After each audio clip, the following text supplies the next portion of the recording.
하나님의 말씀을 함께 보겠습니다. 구약성경 열왕기상 8장 62절로 66절의 말씀입니다. 구약성경 527쪽 열왕기상 8장 62절로 66절의 말씀입니다. 성경이 없으신 분들은 주보에 개역개정 성경을 기록해 놓았습니다. 함께 읽겠습니다. 이에 왕과 및 왕과 함께한 이스라엘이 다 여호와 앞에 희생제물을 드리니라. 솔로몬이 화목제의 희생제물을 드렸으니 곧 여호와께 드린 소가 22,000마리요 양이 12만 마리라. 이와 같이 왕과 모든 이스라엘 조선이 여호와의 성전에 봉헌식을 행하였는데 그날의 왕이 여호와의 성전 앞들 가운데를 거룩히 구별하고 거기서 번제와 소제와 감사 제물의 기름을 드렸으니 이는 여호와의 앞 놋제단이 작음으로 번제물과 소제들과 화목제의 기름을 다 용납할 수 없음이라. 그때 솔로몬이 7일과 7일 도합 14일간을 우리 하나님 여호와의 앞에서 절기를 지켰는데 하마너기에서부터 애굽강까지의 온 이스라엘의 큰 회중이 모여 그와 함께 하였더니 8째 날에 솔로몬이 백성을 돌려보내매 백성이 왕을 위하여 축복하고 자기 장막으로 돌아가는데 여호와께서 그의 종 다윗과 그의 백성 이스라엘에게 베푸신 모든 은혜로 말미암아 기뻐하며 마음에 즐거워하였더라. 아멘. 할렐루야. 하나님의 크고 넓은 은혜와 사랑이 오늘도 예배하는 모든 성도들의 삶 가운데 함께 하시기를 예수 그리스도의 이름으로 축원합니다. 이제 점점 날씨가 추워져서 겨울나기를 준비해야 될 것 같습니다. 건강 유념하시고 또 지금 65세 이상의 어르신들에게 독감 예방접종과 코로나 바이러스 예방접종을 실행하고 있습니다. 또 혹시 지병이 있으시거나 또 감기에 열악하신 체력을 갖고 있는 분들은 꼭 개인적으로라도 독감 바이러스 같은 것을 접종해서 겨울나기를 하시기에 어렵지 않기를 부탁드리겠습니다. 또 몸이 불편하신 분들 가운데 65세가 넘으셨지만 거동이 불편하시다면 주변에 도움을 좀 하셔서 도와주셔가지고 꼭 그 어르신들이 독감 예방접종과 코로나 바이러스 예방접종을 하실 수 있도록 도와주시는 것도 좋은 일이 아니겠는가 하는 생각이 듭니다. 이제 겨울나기가 이제 준비하면서 이제 2023년도도 얼마 남지 않은 기간 영육간에 강건하시고 또 마무리까지 소망하는 모든 일들이 응답받고 또 기적이 일어나고 놀라운 역사가 일어나시기를 다시 한번 주 예수 그리스도의 이름으로 축원합니다. 오늘 본문 열왕기상 8장 62절로 66절의 말씀을 가지고 성전 봉헌식의 모습이라는 제목으로 하나님의 말씀을 함께 나누겠습니다. 이 본문은 솔로몬이 왕이 되고 4년째 성전을 짓기 시작하여 7년 동안 온 힘을 다해서 성전을 짓는 일에 힘을 쏟아 부었습니다. 귀한 일꾼을 선정하고 또 여러 가지 성전에 필요한 제목들을 동원해서 아름다운 성전을 건축하는 데 힘을 다하였습니다. 솔로몬은 이것이 아버지 다윗의 뜻을 이루는 일이라는 것을 알고 있었기에 성전을 7년 동안 지어 하나님 앞에 봉헌하게 이르렀습니다. 오늘의 본문은 솔로몬이 하나님 앞에 성전 봉헌을 하면서 드린 기도의 내용 이후 봉헌식의 모습을 살펴보고자 합니다. 그러면서 이 본문을 통해서 오늘 살고 있는 기독교인들에게 전하는 하나님의 메시지가 무엇인지를 찾아보는 은혜의 시간을 갖고자 합니다. 첫 번째는 62절로 64절의 말씀을 살펴봅니다. 오늘 이제 앞부분에 보면 이제 이 본문의 앞에는 이스라엘 백성들에게 솔로몬이 하나님께 기도의 내용과 당부의 내용이 기록되어 있습니다. 그리고 나서 성전을 온 이스라엘 백성들과 함께 하나님께 봉헌하는 모습이 기록되어 있는데 여호와께 희생제물을 드리면서 소를 하나님께 드린 소가 22,000마리고 양이 12만 마리다. 그리고 이스라엘 모든 자손이 여호와의 성전을 봉헌식에 행했다. 얼마나 많은지 65절을 보면은 그 하맛 어귀에서부터 애국 강까지 온 이스라엘의 큰 내중이 모여 이 성전 봉헌식에 동참했다.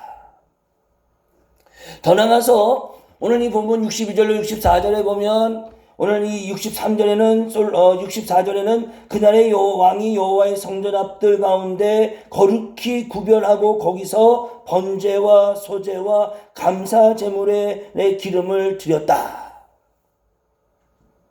오늘 첫 번째 이 본문을 통해서 봉헌식을 통해 오늘 살고 있는 기독교인들에게 이야기하고자 하는 주의 메시지는 뭐냐면 오늘 우리가 드리는 예배를 거룩하게 구별되어 정성을 다하여 드리고 있는가라는 것입니다. 7년간이라는 긴 시간 동안 하나님의 약속대로 성전을 건축합니다. 그리고 그 성전을 건축하기 위해서 정성을 다하였습니다.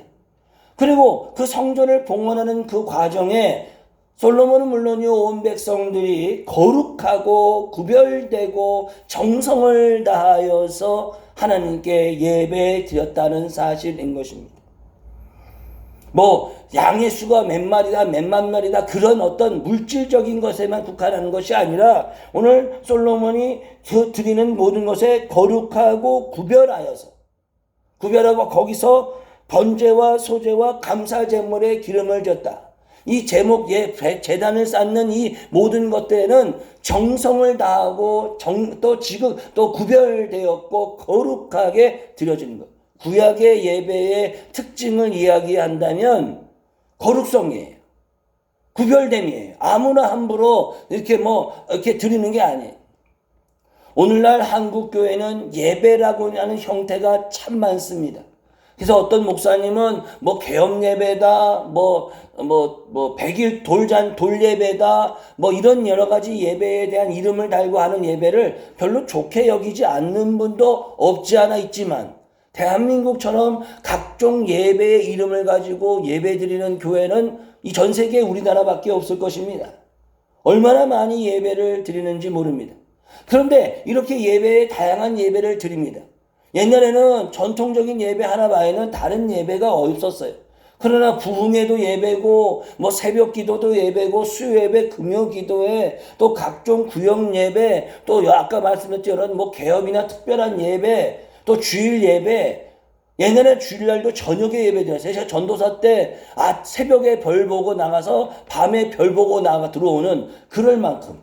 그래서 7시 반 저녁 예배를 드리면 9시가 되고 또 그걸 다 정리하고 집에 돌아오면 10시가 넘는 그런 전도사 사역을 해본 적도 있습니다. 근데 지금은 시대가 많이 바뀌어서 오후 예배, 점심 먹고 11시 예배 맞춰서 점심 먹고 그 다음에 1-2시 사이에 예배 드리고 집으로 돌아가는, 어떤 데는 오후 예배도 없는 교회도 있지요. 네.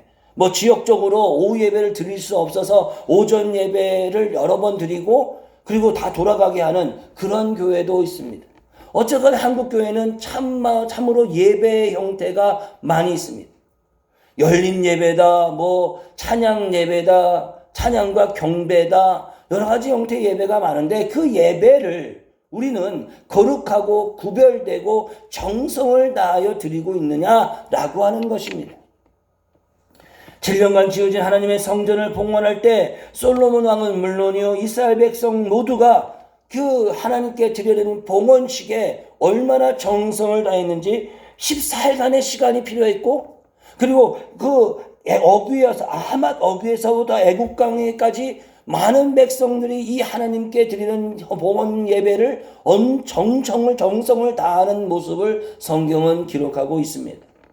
우리는 코로나가 가는 것을 경험하면서 교회의 형태와 예배의 형식이 또 바뀌었습니다. 그래서 온라인 예배를 드리는 그런 모습으로 바뀌었습니다. 그러나 온라인 예배를 드렸던 이유는 정부가 이 방역이라고 하는 이름 아래서 교회의 예배 활동을 자제하게 하고 막았기 때문에 그것에 대한 대안 중에 하나가 온라인 예배고 영상 예배입니다. 그러나 지금은 세상에도 영상으로나 온라인으로 행사를 치르는 곳이 아무도 없습니다. 여러분 유명한 뭐 트로트 가수라든지 이런 사람들이 공연을 할 때 옛날 코로나가 있어가지고 사람들이 참석하지 못할 때 영상 장비를 통해서 가수 혼자서 영상을 통해 사람들과 팬들을 보는 그런 것이 있었지만 지금은 콘서트나 행사장에서 사람들은 오지 않고 영상으로 혼자서 노래 부르고 공연하는 곳은 아무도 없습니다. 아무것도 없습니다.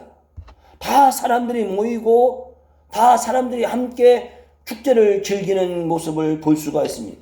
그런데 희한하게도 교회는 코로나가 이미 끝나서 모두가 일상의 삶을 살고 있는데 유일하게 교회는 성도들이 온라인 예배에 젖어버려서 교회를 나오지 않습니다.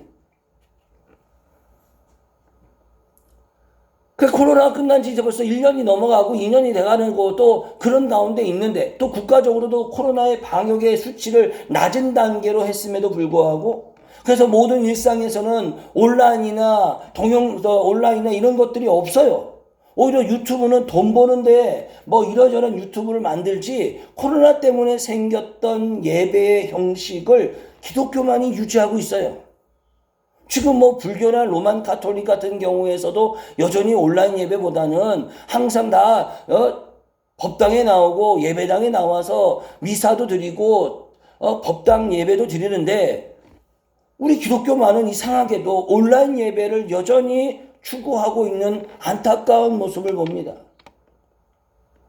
그냥 목사님의 설교를 옛날처럼 코로나가 없을 때 녹화해서 뭐 영상의 교회 홈페이지라든지 이런 데서 올리는 것은 괜찮겠지만 이제 성도들 가운데 일부는 아예 예배를 교회 나오지 않고 핸드폰이나 컴퓨터 통해서 영상으로 보고 유튜브로 보고 예배를 대신한다는 거예요. 과연 그렇다면 그들은 그런 예배를 정말 교회도 갈 수 없고 교회를 갈 수 없는 상황에 놓여 있기 때문에 그런 형태의 매체를 통해서 예배를 드리는 것이냐? 그렇지 않습니다. 편안하기 때문에. 자기가 편안하기 때문에. 편안한 게 좋아졌기 때문에. 편안한 게 익숙해졌기 때문에 예배에 나오지 않고 다른 매체를 통한 예배로 예배를 대신하고 있다는 것입니다.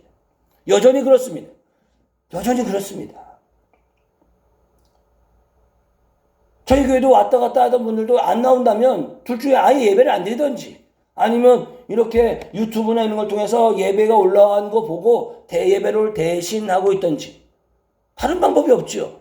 저희 교회 왔던 분도 분도 남편이 교회 같이 가자니까 교회 안 가고 이제 자기가 좋아하는 목사님의 교회 유튜브를 가지고 그거 예배 설교 듣고 그걸 예배 드렸다. 그렇게 예배 드리면 된다. 이야기하면서 예배를 참여하지 않는다. 교회로 오지 않는다고 속상해하는 이야기를 한 적이 있으십니다. 여러분 과연 그런 예배에 자기가 편의해서 예배를 드린다는 것은 거룩함이나 구별됨이나 정성의 예배가 안 되겠죠. 안 되는 게 아니겠습니까? 제가 다른 교단의 목사님이지만 저한테 한참 후배인 목사님이 저한테 기도 상담을 받은 적이 계십니다. 기도하면서 제가 목사니까 안수를 받았으니까 빠른 시간 안에 교회를 개척해서 목회를 해라. 뭐 신학을 공부한 뒤에 목사가 된 이유는 교회를 개척하고 아니면 자기가 특별하게 선교사의 비전이 있으면 그 선교의 지역을 향하여 나가는 것이지 뭐 이러저런 이유를 대고 핑계를 대서 목사로서의 활동을 하지 않는 것은 어떤 변명도 적용될 수 없는 것이기에 제가 그분한테 목사로서 안수를 받았으니까 빨리 개척을 해라. 경제적으로도 그렇게 어렵지 않고 남편도 직장생활 잘하고 있고 뭐 조그마한 상가를 구해서 교회를 시작해라. 저희 교단 백석교단 같은 경우는 목사 안수를 받고 몇 년 안에 교회를 해오지 않으면 목사로서의 자격을 정지하거나 여러 가지 행정적인 제재를 가합니다. 당연해야지요. 여러분 뭐 공부를 하고 학위를 받았으면 그거에 관계된 일을 해야지 뭐 아무것도 안 하려고 그 비싼 돈 들여서 학위를 받는 거는 웃기는 거 아니겠습니까? 예? 세상 말로 칼을 잘랐으면 뭐 물에도 하나 자르든지 두부에도 하나 잘라야 그게 역할이 맞는 거 아니겠습니까? 돈을 많이 벌었으면 좋은 일을 하고 뭐 해야 되는 거지 돈만 막 잔뜩 쌓아놓으면 그게 무슨 의미가 있습니까? 결국은 종이짝밖에 더 되겠습니까? 그래서 제가 그분한테 목사 안수를 받으라고, 여자분인데 목사 안수를 받았으니까 어서 빨리 교회를 해라. 크게 큰 거 너무 월세도 많이 나가니까 아담한 공간을 찾아서 예배를 처음부터 시작해라. 그러지 않으면 나중에 안 된다. 문제가 많이 생길 수 있다. 근데 다른 교단이다 보니까 거기는 좀 그런 부분에 행정적 제재가 약했는지 이분이 뭐라 그러냐면 나중에 들어보니까 집에서 했다는 거예요. 집에서. 아파트인가 사시니까 방 하나에다가 예배를 이렇게 교회 예배 드리면 되지 않냐 해서 거기서 제가 그 얘기를 듣고 내가 이랬어요. 제가 목회를 그래도 몇 년 해봤는데 한 달도 못하여서 예배 못 드릴 거다. 근데 그 말을 들었던 분들이 아이 설마 그러겠습니까? 라고 했는데 여러분 남편과 그부 목사 여자 목사님이 예배를 드려요. 그래도 목사니까 교회 가정에서 한 방을 하나 저렇게 약한 게 뭐 꾸며놓고 예배를 드리면 자기는 형식을 지키려고 예배 순서가 있잖아요. 이렇게 하고 하려고 했어요. 처음에는 남편도 잘 따랐답니다. 근데 시간이 조금 지나니까 남편이 이제 자기 집이잖아요. 잠자는 집이고 생활하는 공간인데 복장도 잠옷바람으로 나오고 반바지에 입고 나오고 그리고 예배를 드리면 순서가 있는데 그 순서가 뭐 필요하냐. 우리 둘이 예배 드리는데 그냥 찬송 하나 부르고 말씀 하나 전하면 그 다음에 기도하면 되지 뭘 그렇게 형식을 갖추느냐. 막 잔소리가 심해지더라는 거예요. 그러면 결국 어떻게 됐습니까? 예배를 드릴 수 없게 됐죠. 그게 결국은 목사인데 뭐 사정이 있어서 목회를 못하는 분이 있을 수 있지만 제가 알기로는 제가 목회를 15년 넘게 하면서도 이런 어떤 건강상의 문제라든지 이런 거를 제외하고는요 웬만히 다 목회했어요. 지금은 옛날처럼 저도 처음에 개척할 때 뭐 있는 것 없는 것 다 긁어 모아서 지금까지 목회를 하고 있는데 요새 목사님들은 그래도 자기 다리 뻗고 잘 수 있는 집도 하나 갖고 있고 뭐 경제적으로 그렇게 어렵지 않아요. 예, 어렵지 않아서 목회를 하는 거 교회를 세워 뭐 상가교회에서 개척하고 이런 게 사실은 그렇게 어렵지 않습니다. 예, 저는 진짜 다 털어서 여기까지 온 거거든요. 다 털어서 여기까지 온 거예요. 죽기 살기를 목회하고 있지만 예, 그렇게 하고 결국은 그 목사님이 그냥 동네 어느 교회에 가서 예배 드리는 거로 대신하고 있다는 것을 들은 적이 있습니다. 결국 자기 편의에 맞는 거지. 오늘 이 성경에 보세요. 구별되고 거룩하고 온 정성을 다해서 하나님께 봉헌식을 드리는 모습과는 비교되는 거 아니겠습니까? 사랑하는 성도 여러분, 이제 코로나도 끝났는데 무슨 이유와 핑계를 대고 교회를 나오지 않고 자기 편의에 맞는 예배는 하나님도 받지 않습니다. 성경 66권 어느 구석에 내 편의와 내 편안함을 추구하는 가운데 예배 드렸던 사람들이 있습니다. 초대교회 때는 핍박이 없었습니까? 그들에서 카타쿰이라는 게 있었지 않습니까? 그들은 숨어서도 하나님께 예배를 드렸습니다. 드릴 수 있다면 하나님께 나와 예배할 수만 있다면 어떤 방식이든지 예배하려고 했습니다. 근데 오늘날은 이제 편해진 방식을 추구하는 그건 결국 거룩한 예배가 아니죠. 구별된 예배가 아니죠. 정성을 다하는 예배가 아니죠. 아까 말씀드렸던 그 여자 목사님 남편처럼 집에서 예배 드리니까 나중에는 형식이고 뭐 이런 것도 필요 없어요. 빨리 그냥 대충 예배 드렸다. 이런 자기 만족으로 예배를 대신하자 하는 그런 안타까운 모습을 볼 수가 있어요. 사랑하는 성도 여러분, 여러분의 예배는 거룩하고 구별되고 정성을 다하고 있습니다. 1시간 드리는 예배를 위해서 여러분은 마음과 생각, 여러분의 옷맵시, 여러분의 모든 마음가짐이 어떤 상태로 하나님의 전에 나오는 거냐 하는 것입니다. 그냥 여러분 동네 마실을 나와도 대충 입고 나오지 않잖아요. 예? 여러분 어딜 갈 때 여러분 진짜 뭐 추리닝 바람으로 나오지 않잖아요. 누구를 만날 때 그냥 그 사람이 아무리 어떤 사람이든 간에 여러분 최소한의 예를 갖추는 거 아니겠어요? 그래야 만남이 형성되는 거 아닙니까? 만약에 어떤 돈을 벌어야 작업인데 장소인데 그 사람과 만나서 그 계약을 체결할 때 여러분이 막 정말 뭐 면도도 안 하고 뭐 머리도 막 산발이고 옷도 막 냄새 나고 이런 복장으로 이런 모습으로 그 사람과 계약을 할 때 한다 그러면 그 사람이 과연 계약서에 사인을 할 수 있을까요? 저런 사람하고 무슨 계약을 해요? 일을 제대로 할까라는 의구심이 생기지 않겠어요? 최소한의 예의를 갖추고 최소한의 정성을 갖춰서 어떤 일을 행해야 그 상대방과의 관계가 좋게 형성되는 거 아니겠어요? 그런데 오늘 하나님께 나오는 예배는 어떤 자세냐 이거예요. 여전히 코로나가 끝났음에도 불구하고 자기가 편해서 자기 방식대로 자기가 원하는 대로 예배 자리에 나오지 않고 그냥 영상으로 대신 예배를 만족하는, 드렸다고 한 것에 만족하는. 여러분 하나님 앞에 드리는 헌금도 한번 생각해 보세요. 어떻게 드리고 있습니까? 온전한 11조를 드리고 있습니까? 다 하나님 앞에 드리는 예물 하나에 정성과 마음을 쏟아 드리고 있습니까? 그냥 예배 순서 중에 하나인 헌금 시간이니까 헌금 드리는 것으로 대신합니까?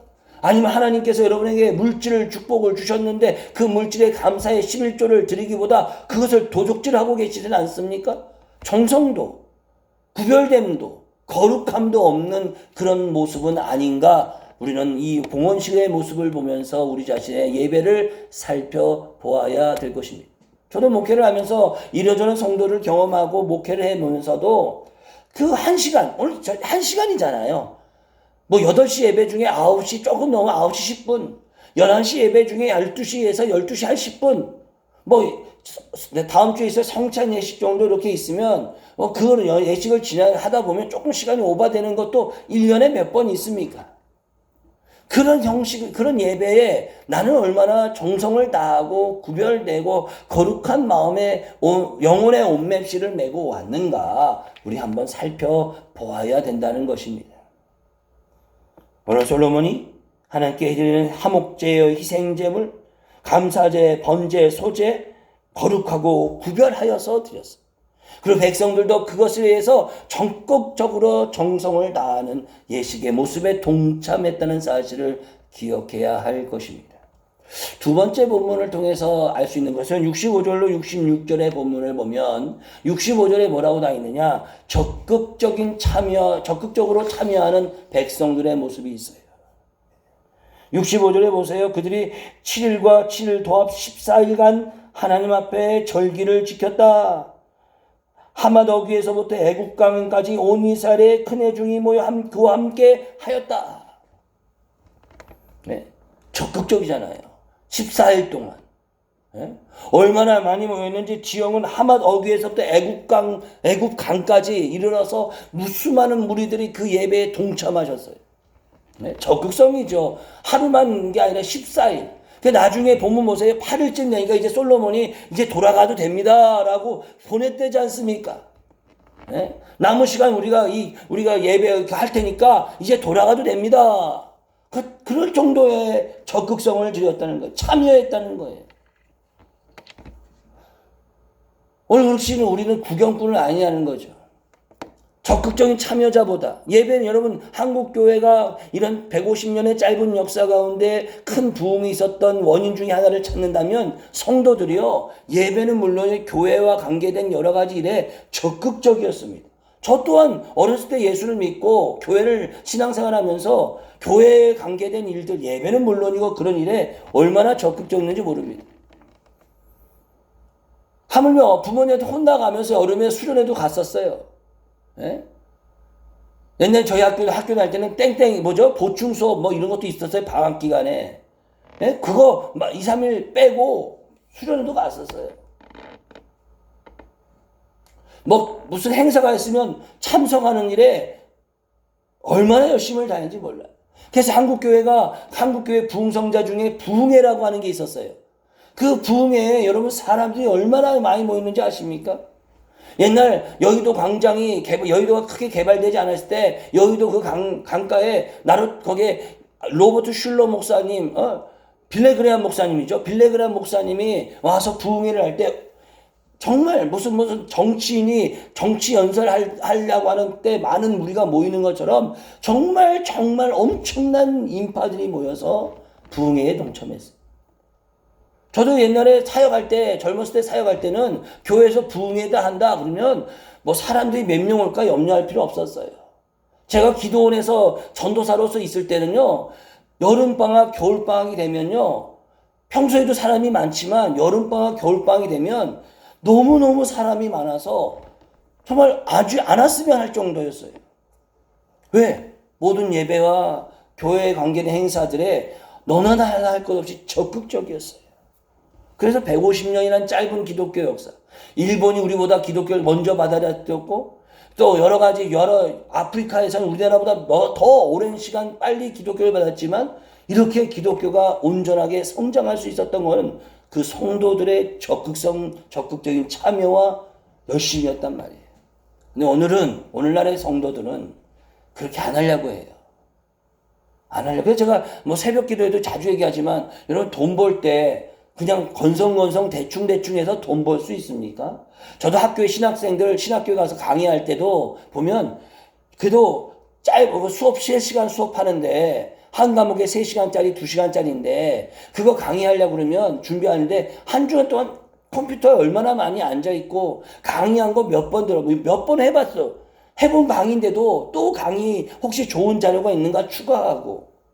그래서 학생들 가르치는 거예요. 그러면 뭐 조금밖에 안 되는 강사비지만 그걸 받을 때도 양심의 가책은 안 느끼잖아요. 대충 강의해가지고 강의비 받는 것보다는 정성을 다하고 해가지고 강의하려고 컴퓨터에 앉아서 몇 시간씩 며칠씩 자료 찾고 준비하고 하는데, 여러분 돈 버는데 대충 해서 돈 벌 수 있습니까? 그런 데 있으면 저 좀 소개시켜 주십시오. 놀면서 대충 하면서 눈치 보가면서 해가지고 돈 벌 수 있는 곳이 있으면 저 좀 소개시켜 주세요. 저도 나가서 돈 좀 벌게. 제가 목회를 하지만 성도가 없는 개척교회를 하고 있지만, 개척교회를 하는데 그냥 대충 그냥 뭐 사람이 있으면 나오고 없으면 안 나오고 이런 식으로 하면, 제가 얘기하잖아요. 뭐라도 15년을 목회를 했겠습니까? 그러면 안 되죠. 예? 한 달에 몇십만 원씩 월세를 내가고 관리비 이런 거 유지비를 내가면서 그 돈 제가 농담 삼아 하잖아요. 15년 동안 목회했으면 좋은 외제차 하나 끌고 다닐 수 있다고. 예? 그렇게 목회를 해야 되는데 그런 돈을 내가면서 왜 했겠습니까? 여러분 모든 일에 적극적이어야 인정을 받을 수 있고 그 사람에게 뭔가를 맡길 수 있는 거 아니겠어요?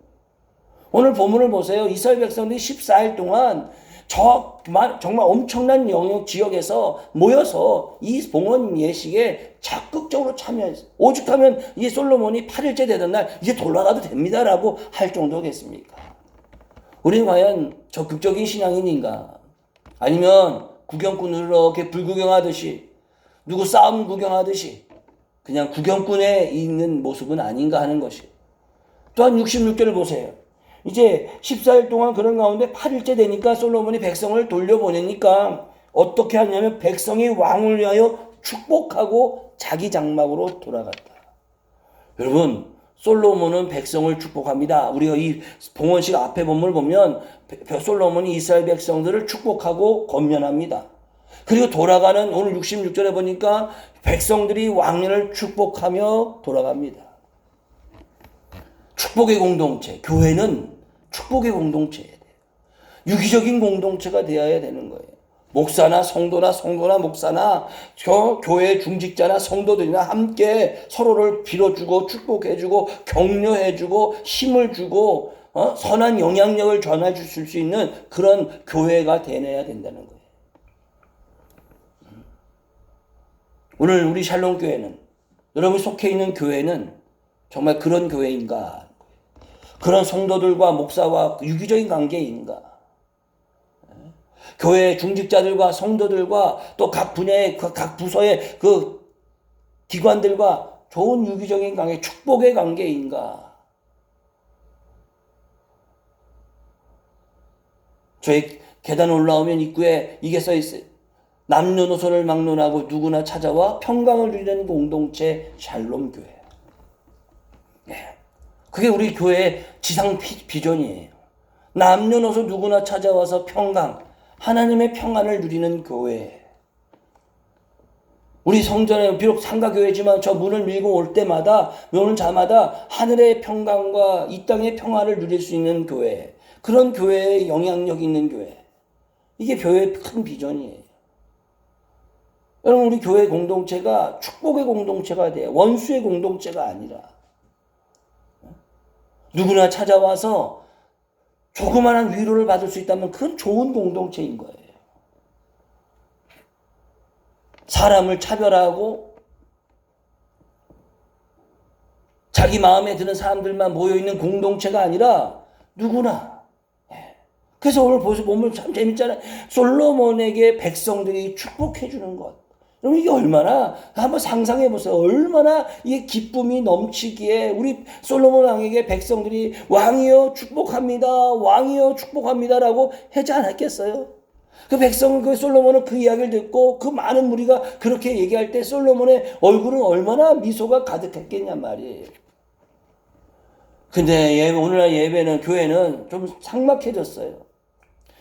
저도 대전에서 목회할 때는, 코로나가 없을 때는 성도들과 함께 제가 손수 점심을 준비해서 정말 여러분 믿을지 못할지 모르겠지만 제가 거기 7년 있는 동안 한 6년, 그러니까 코로나가 터지기 전까지, 코로나 터지면서 전혀 교회에서 어떤 행사를 할 수 없는 상황이 있기 전까지는요,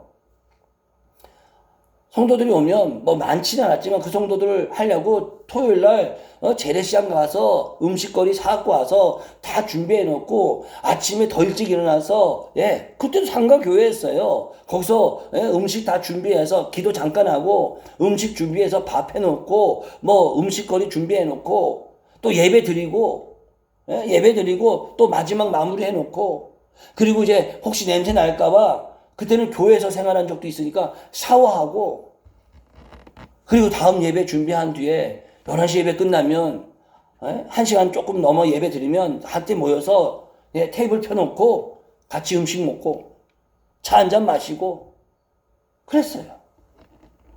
그래서 서로 먹으면서 얘기도 나누고 인생사도 나누고 몰랐던 이야기도 알게 되고, 그리고 또 여유가 되면 음식 좀 맛있다고 하면 좀 싸서 조그맣게 비닐에 싸가지고 주기도 하고, 비록 아침에 일찍, 아니 그 전날부터 아침 일찍 준비해서 하는 피곤함도 있었지만 함께 성도들과 함께 기쁨을 나눌 수 있는 것으로 좋은 공동체였어요.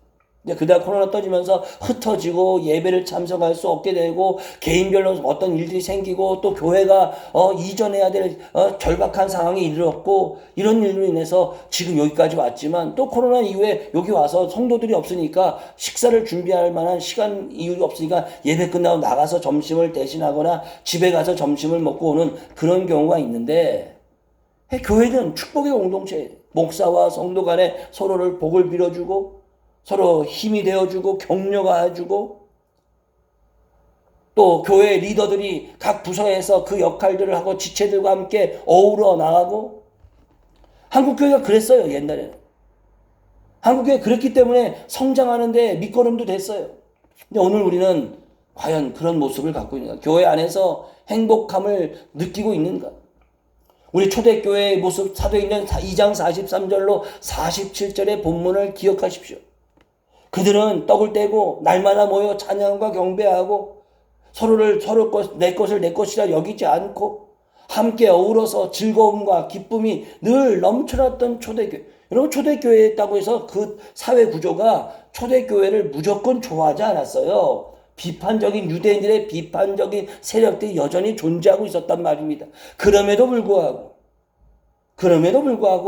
초대교회는 늘 모여고 함께 떡을 떼고 찬미하고 사랑과 기쁨이 넘쳐나는 공동체였다는 사실이에요. 오늘 성전 봉헌 가운데 백성들이 솔로몬에게 축복을 빌고 또 솔로몬은 백성을 축복하고, 이런 교회의 모습, 오늘 우리 교회가 그런 모습이 되고 있는가? 그런 예배, 교회 축복의 공동체를 위해서 우리는 어떤 노력을 하고 있는가를 생각해보는 그런 시간이 되기를 주님의 이름으로 부탁을 드립니다. 기도하겠습니다.